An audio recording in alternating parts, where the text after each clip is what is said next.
Eu gostaria que vocês, pode ser por ti mesmo, Dr. Ramiro da Náutica Santana, né? Tá certo? E aí, eu gostaria só que você se apresentasse, assim, no sentido de profissional, como que você chegou aonde você está hoje? É isso. Meu interesse pela área surgiu aqui na Universidade de Brasília, né? Eu vou dizer onde eu estou para defender de onde eu vim. Eu sou defensor público, chão de fábrica, né? Tendo lá no balcão da defensoria, tá hoje, né? Tá já me viu lá no plenário da Câmara várias vezes lá, para pleitear as melhorias de atendimento. E hoje faço parte do núcleo de saúde da Defensoria Pública do DF. É um núcleo que começou pequenininho, com 2 defensores há 13, 14 anos atrás. E hoje é uma potência, graças, principalmente, tem que sempre registrar o apoio que a gente tem da Câmara Legislativa, que coloca um aporte de recursos na defensoria, que muitas vezes o Poder Executivo não quer colocar, e esse aporte, boa parte dele vem do núcleo da saúde. E hoje nós somos 9 defensores públicos e defensoras, com servidores, estagiários, e é uma potência. Nós atendemos 130, 120 pessoas por dia, 140 um dia mais cheio, retorno de feriado a 180 pessoas, todo dia. Nossa, não tinha essa ideia. Tantos assim? Desse jeito. É muito todos os dias. Isso é atendimento presencial, né? A gente também tem equipes de teleatendimento. É uma coisa impressionante, né? Nós atendemos a grande parte das demandas, a maior parte pelo menos, por procedimentos que o SUS possui, mas as filas são muito grandes ou o atendimento foi interrompido, né? Nós temos como principal... Isso é um sintoma, um reflexo, depois a gente vai conversar melhor sobre isso. Certamente. Hoje, e é interessante que temos, através do painel que o Ministério faz, que faz um levantamento das ações, para quem é profissional de saúde é muito interessante, a maior demanda hoje, todo mundo pensa que é por medicamento, né? Mas não é por cirurgia. Inclusive muitos pacientes com câncer, né? Estão esperando fazer cirurgia nas mais variadas especialidades. Talvez seja o tipo de perfil do paciente que mais demanda, porque ele é operado em várias especialidades. O paciente com câncer de sistema digestivo vai para o cirurgião geral, o paciente com câncer ósseo vai para o ortopedista, cirurgião ortopedista, o paciente com câncer no cérebro, o neurocirurgião. Então, eles ocupam todas as filas, né? Cabeça, pescoço, enfim. E muitas vezes não consegue ser atendido com prioridade por causa da escassez de recursos, né? Então, é um perfil de maior demanda que a gente tem de cirurgia. Depois vem consultas. Um dos nossos principais itens de consulta é a consulta em oncologia clínica, que é a primeira consulta que dá acesso à avaliação do paciente em quimioterapia. Aí o senhor imagina, deputado, o senhor imagina, professor, uma pessoa que tem um diagnóstico de câncer, sai o laudo, aí entra numa fila e espera 60 dias para ser atendido.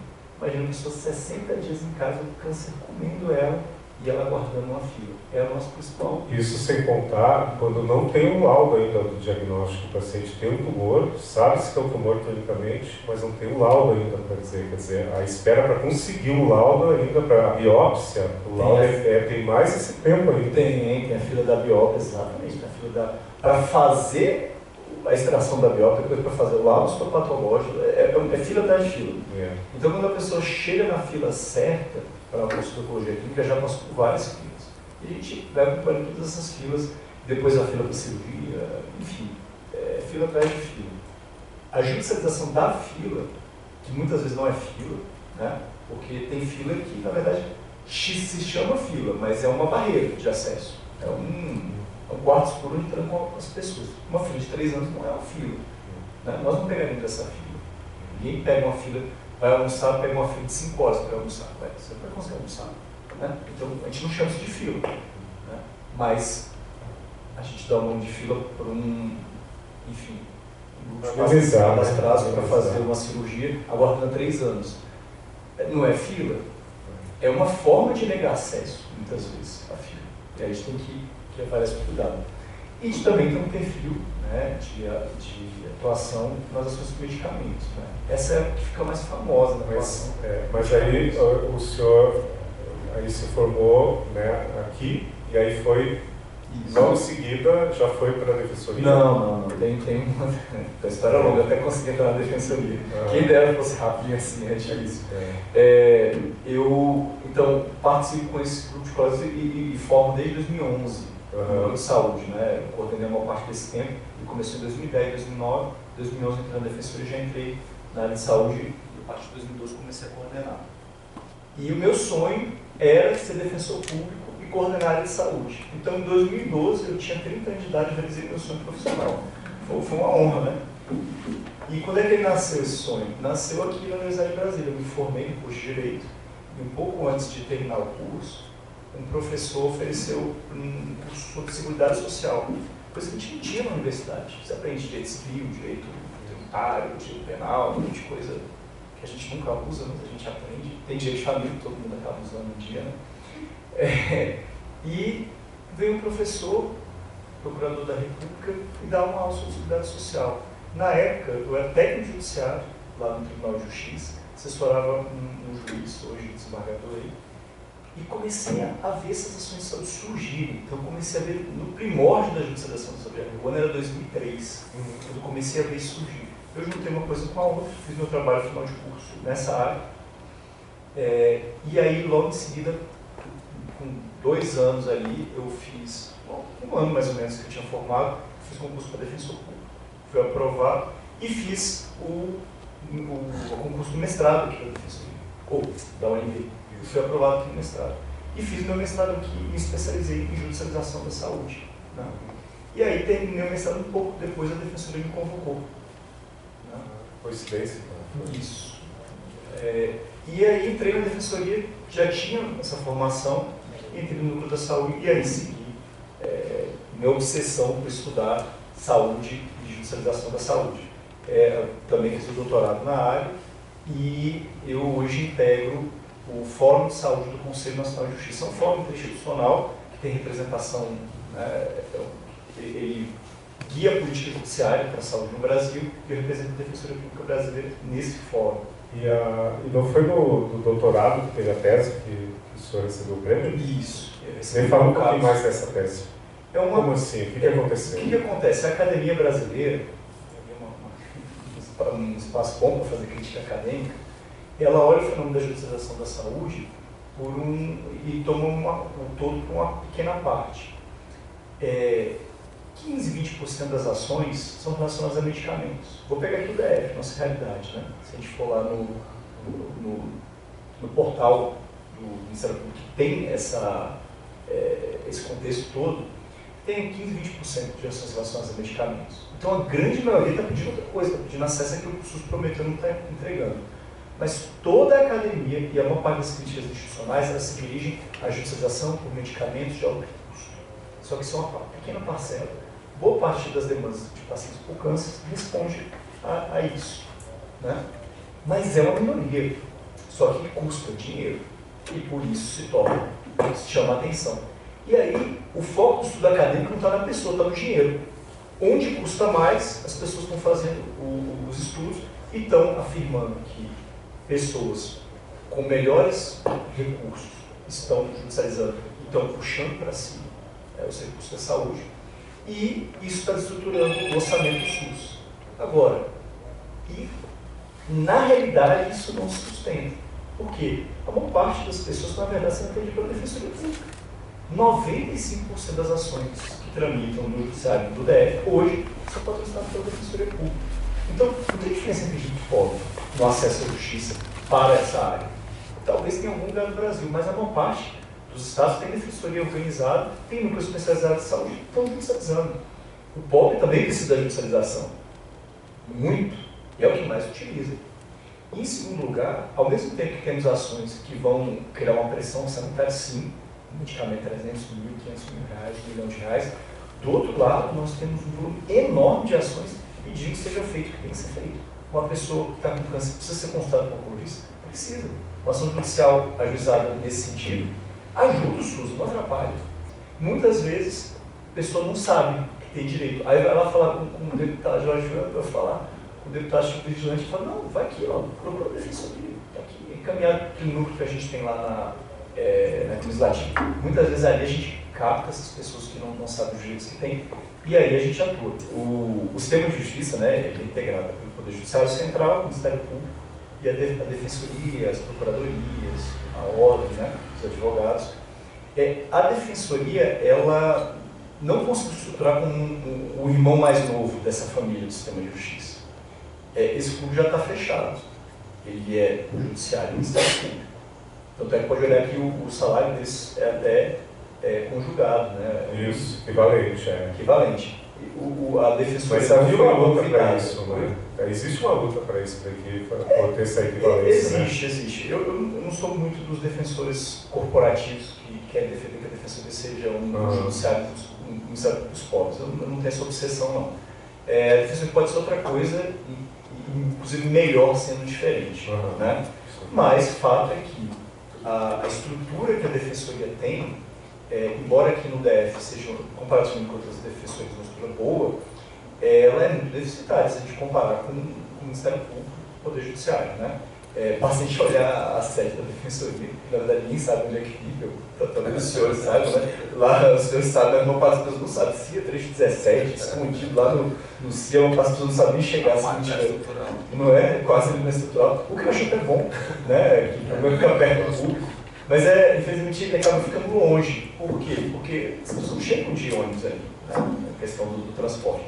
Então é um grupo pobre, né? E de fato mas a gente consegue também lidar com essa situação e ter uma estrutura mais leve, mais responsiva. O fato da Defensoria Pública não ter todas essas garantias também faz com que a gente se torne responsivo ao que o Parlamento pede, que o povo pede, o Parlamento pede, que o Executivo pede. Então, sim, a gente é mais novo, sim, a gente sofre uma falta de estrutura, não tem defensor em todos os lugares, mas a gente tem muito potencial. Né? E com certeza que é um trabalho que tem relevância social. Exatamente. E aí agora passando a palavra para o deputado Chico Vigilante, depois para o deputado Jorge Viana, vendo o perfil de vocês, assim, eu entendi por que vocês disseram sim para hoje aqui. Deu para entender que isso toca vocês. Eu tenho um amigo que ele era um grande médico dessa cidade, infelizmente. Ele faleceu naquele desastre de avião lá na Amazônia, né? Dr. Rolando Montenegro, das pessoas mais brilhantes, mais comprometidas que eu conheci. E uma vez, eu conversando com ele me disse: Chico, a gente tem diagnóstico de paciente com câncer. Se você não tratar nos primeiros 6 meses, não adianta deixar para depois, porque ela vai morrer. Aquilo mexeu muito comigo. A gente tem um trabalho que eu acho louvável, por isso que a gente ajuda tanto a defensoria, mas só a defensoria não dá conta. E eu tenho feito muito pelo mandato também, com ações judiciais, antes mesmo de ter a lei que diz que tem que oferecer o tratamento em 60 dias, né? Mas não é cumprido. Sim, não é. E a gente tem que estar junto e fazer com que ela seja cumprida efetivamente. Eu já tive um câncer simples, foi de tireoide, né? Mas quando alguém fala que você está com... Da hora que eu cheguei para o médico, ele falou que eu estava com carcinoma tipo 3, eu perguntei: doutor, o que é isso? Ele: não, achei que é um câncer da tireoide, né? Aquilo é um peso tão grande em cima da gente. E aí eu falei: tem como operar? Ele disse: tem. Falei: dá para operar? Vamos fazer hoje? Ele disse: não, tem todo um processo, exame de tudo. Agora, o grande problema, professor, é que boa parte das pessoas não tem informação, não sabe que tem direito, acha que está doente porque Deus quis que ele ficasse doente e fica dentro de casa morrendo. E o grave é que isso está acontecendo aqui na capital da República. Não estou falando dos confins da Amazônia, estou falando do Distrito Federal. Isso acontece no Sol Nascente, no Pôr do Sol, no Arapuanga, no Porto Rico. Todo canto isso acontece. As pessoas ficam dentro de casa, morrendo, sem o tratamento adequado, porque nem sequer sabem procurar os direitos. Né? Então é muito importante esse debate que o senhor está promovendo, e a universidade tem que promover cada vez mais, e todos nós temos que ser agentes de divulgação do direito que as pessoas têm. Está lá na Constituição, para mim o Constituinte escreveu e está muito bem colocado, dizendo: a saúde é um direito do cidadão e um dever do Estado.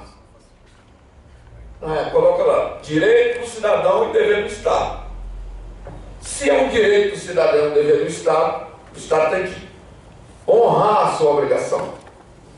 Por isso que a gente tem feito todas essas ações para que um cidadão desse aqui não permaneça identificado desse jeito. Agora, o deputado Jorge Viana, e aí voltar um pouquinho, né? Se não me engano, origem, negociou a enfermagem, não é? Isso, né? Contar um pouquinho como é que foi isso e a transição da enfermagem para ser deputado. Sou oriundo do Maranhão, nascido no Maranhão, assim como o Chico, e nasci no Piauí e com 3 anos de idade vim para o Brasil, estou até hoje. Eu sou servidor público da Secretaria de Saúde como técnico de enfermagem, atualmente lotado no SAMU, sou enfermeiro também, e participei de movimentos sindicais, assim como o Chico, a gente tem muita coisa em comum, inclusive eu e o Chico, e pela necessidade de ter uma representação na Câmara Legislativa, a gente acabou me lançando, o grupo acabou me lançando e fui eleito. Estou no segundo mandato. Hoje eu presido a Comissão Nacional de Saúde da UNALI, que é a União Nacional de Legisladores Legislativos do Brasil. Viajo, conheço a realidade de muitos estados com relação à saúde, estou sempre no Ministério da Saúde, discutindo e tal, enfim. Então, essa é a minha pegada, Mas eu queria, talvez, iniciar uma frase, falando uma frase que é impactante, mas pelo fato de hoje eu conhecer, tanto como trabalhador, como parlamentar, não conheço como executivo, mas estou muito próximo, porque a gente está ajudando, inclusive, com as emendas parlamentares. Hoje eu posso dizer que a saúde no Brasil, ela não tem jeito. Por que eu falo isso? Porque a saúde no Brasil, o SUS é uma engrenagem pequena que está movimentando todas as outras engrenagens. E os dentes estão quebrando. Vai chegar um momento que essa engrenagem não vai conseguir mais mover. Porque se a gente for observar, tudo escoa na saúde. Todas as políticas mal feitas, públicas, escoam na saúde. Então você não pode achar que a saúde é uma ilha, que é cercada, e que ela não sofre impacto. Ela sofre impacto. Ela sofre impacto na política alimentar do país, ela sofre impacto da falta de educação, ela sofre impacto das políticas mal feitas públicas, em que você cria um complexo habitacional, depois de tudo, de habitar, é que vai se colocar uma unidade básica de saúde para poder fazer a avaliação da região. Você dá isenção de imposto para motocicleta. Teve uma época no Brasil que foi dada uma isenção assim, geral, todo mundo comprou motocicleta. O que teve de acidente no Brasil. Uma cirurgia de fêmur não é menos de R$100.000. Então, veja que o equilíbrio financeiro nunca vai bater. O que se arrecada com os impostos, seja da bebida, do cigarro, da moto, com relação ao que gasta no serviço público de saúde, nessa forma não bate. É uma equação que não vai bater nunca.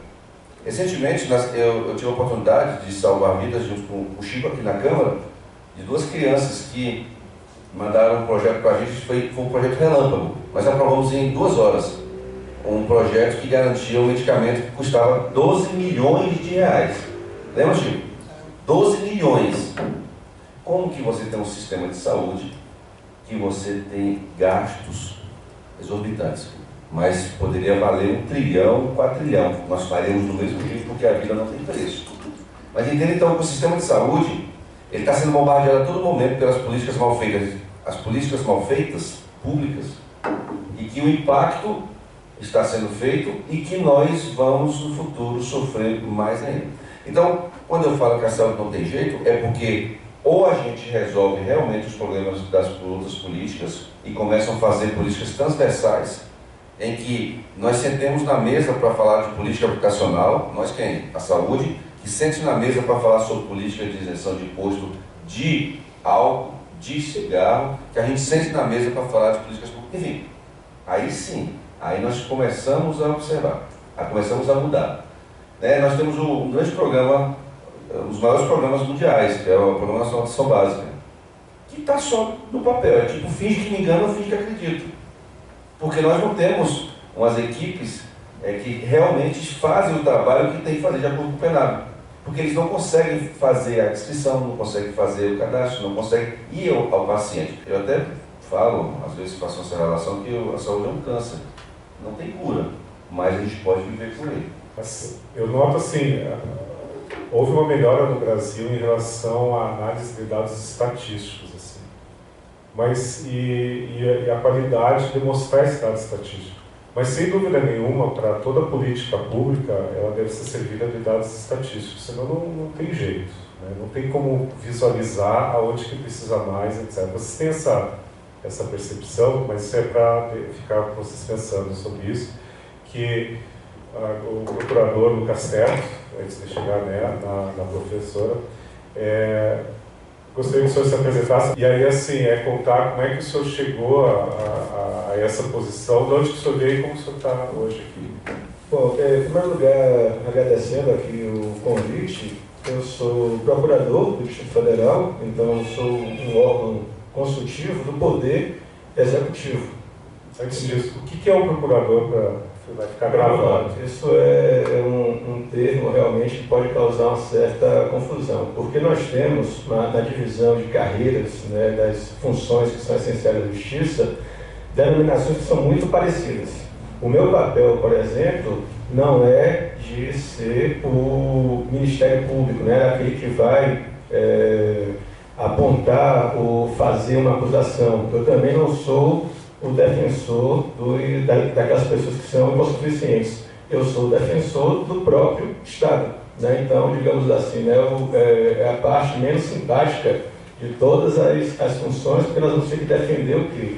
O Estado e pensar também nos recursos, no erário, né? Como procurador, eu levei a maior parte da minha carreira em matéria tributária. Então, por exemplo, já fui chefe da execução fiscal. Também não é uma coisa assim, muito simpática de se fazer, né, porque vai cobrar os tributos. E há cerca de 4 meses eu estou como chefe da assessoria jurídico-legislativa da Secretaria de Estado de Saúde. E aí nós podemos constatar, inclusive, todas as colocações que foram colocadas são verdadeiras. A primeira coisa que a pessoa tem que perceber quando lida com o problema da saúde, e também pegando minha experiência no campo do direito tributário, é que o problema da saúde é o problema da desigualdade. A solução para a saúde é a solução da desigualdade.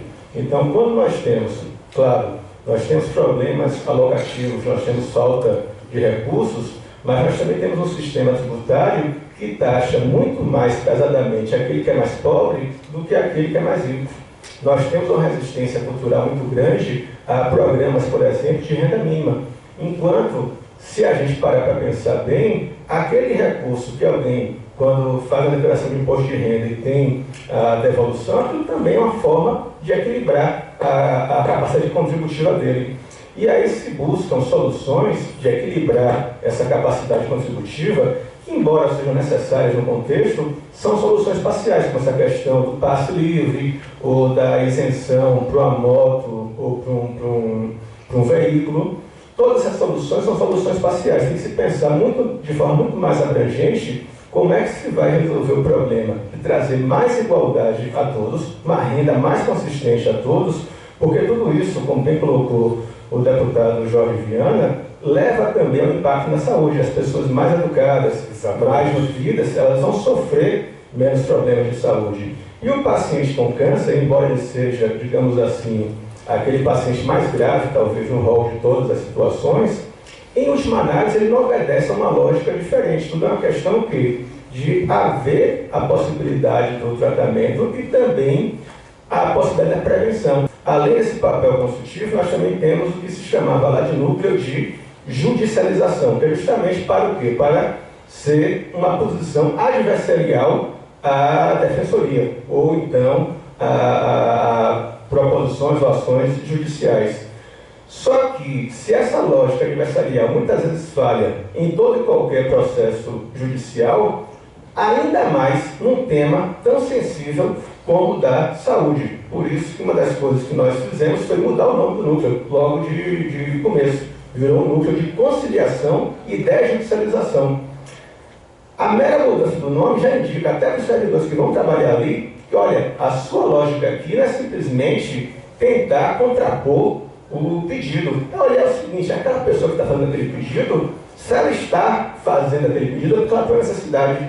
Como é que nós conseguimos resolver, né, tentar dar uma lógica resolutiva a isso? Como é que nós vamos aumentar, então, o diálogo com os demais órgãos que são vocacionados a essa solução, a defesa do direito à saúde, para que se torne algo mais efetivo em relação àquela pessoa. Lembrando, isso daqui, como bem colocado no projeto DAD, é uma segunda ou terceira linha de combate. A primeira linha tem que ser lá atrás, resolver as políticas públicas macro.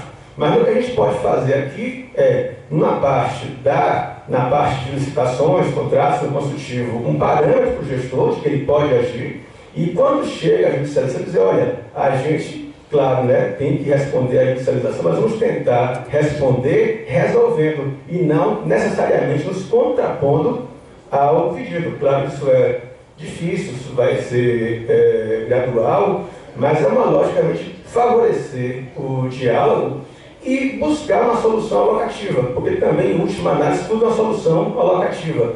Então, quando tem uma demanda judicial, ou uma demanda que seja de conciliação, o mero fato daquela pessoa estar buscando exercer o direito dela tem que ser levado em conta que é porque o sistema de alocação, digamos assim, normal falhou. E ele, por via da decisão judicial, ele consegue uma alocação diferente. E nós temos que encarar essa realidade porque isso acontece em toda e qualquer demanda judicial que envolva a efetivação de direitos sociais ou que envolva o poder público. Sempre, isso é algo que é democrático também, porque vem no nosso sistema, o Poder Judiciário pode fazer essa alocação substitutiva. Então, como é que nós podemos, pelo menos, mitigar, como disse o deputado Jorge, né? Talvez não curar, mas pelo menos conviver com essa situação? É reconhecer esse padrão decisório judicial, incluir esse padrão decisório dentro do nosso planejamento.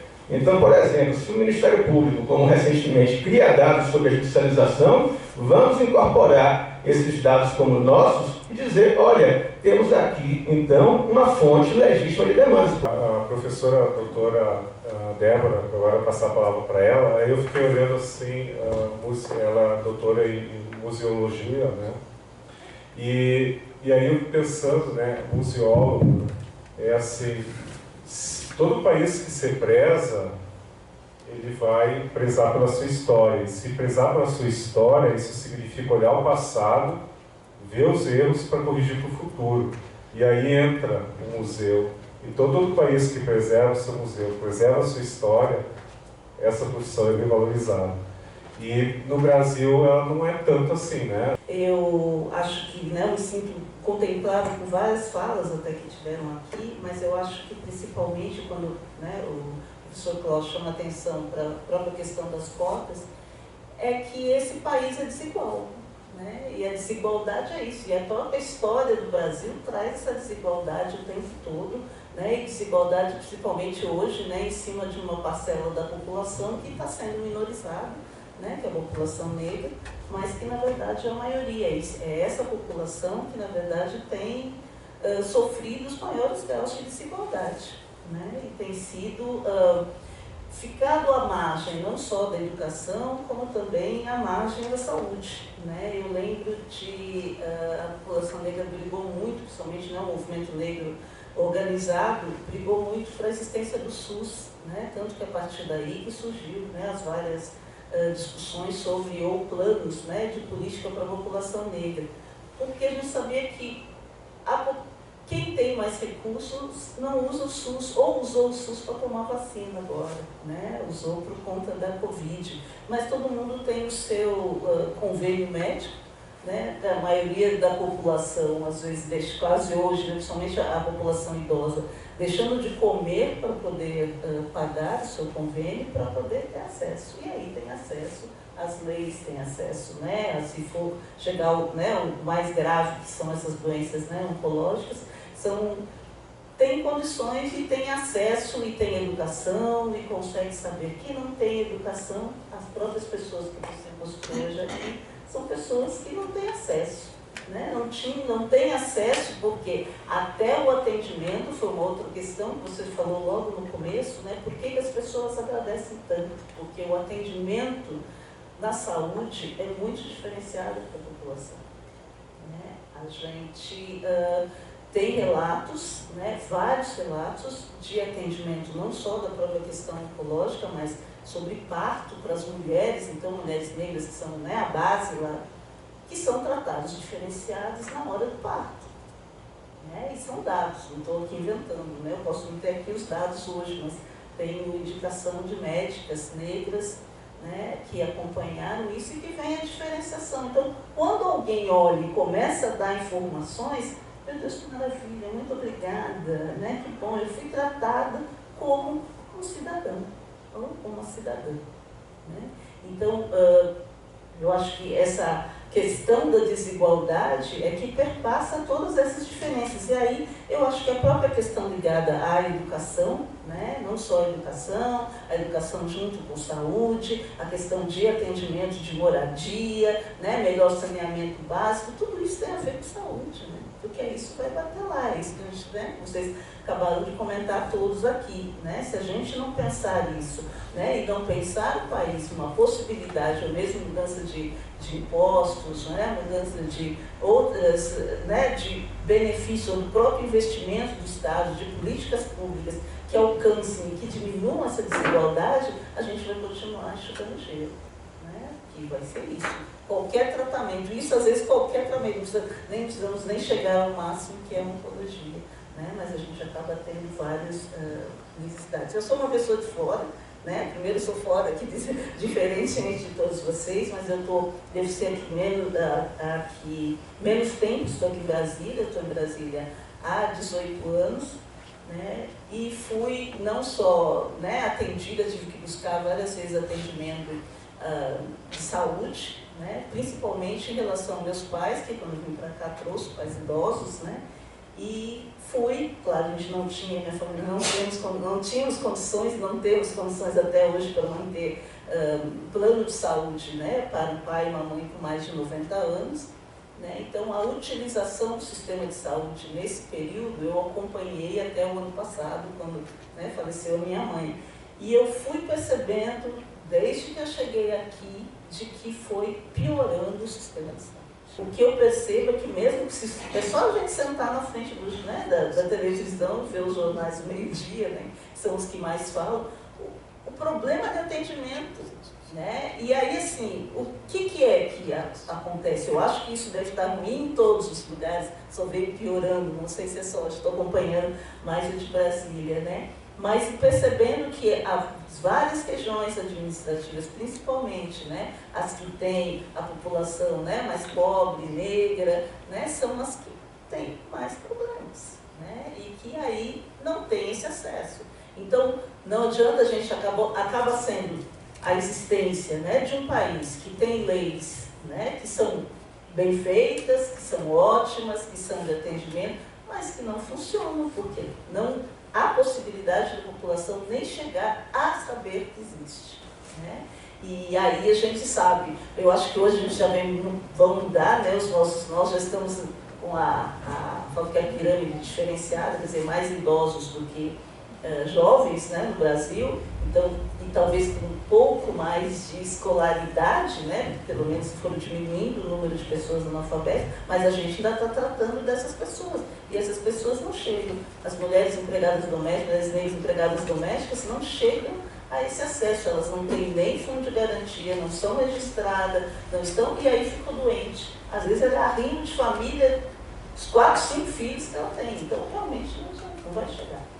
Eu acho que do jeito que está indo essa história, com o envelhecimento da população brasileira e a incidência de câncer aumenta com o envelhecimento, e as pessoas estão envelhecendo e se mantendo vivas, né, vai aumentar a incidência de câncer.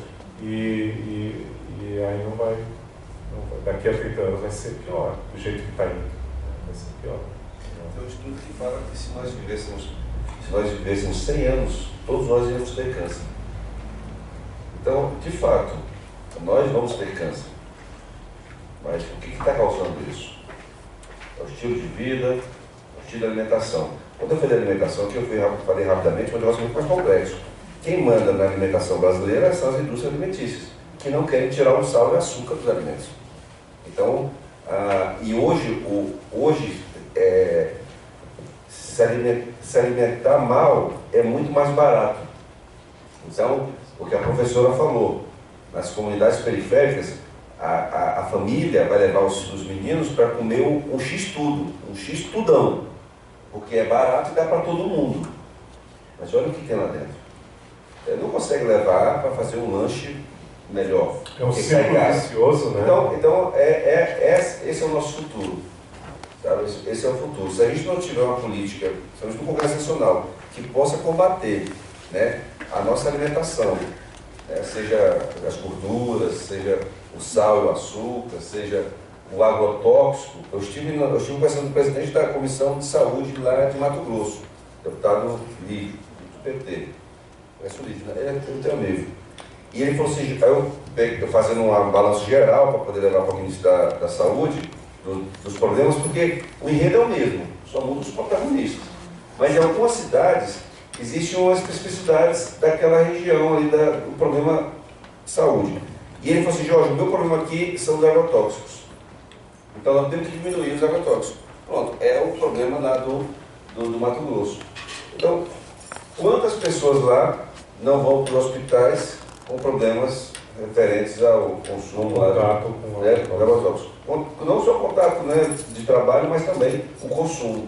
Então, eu acho que é fazer políticas públicas de verdade, né, que possam confrontar, aí vem a grande força brasileira, que é a força do empresariado. Como é que você vai confrontar uma política tirando agrotóxicos de uma força que nós temos no agro?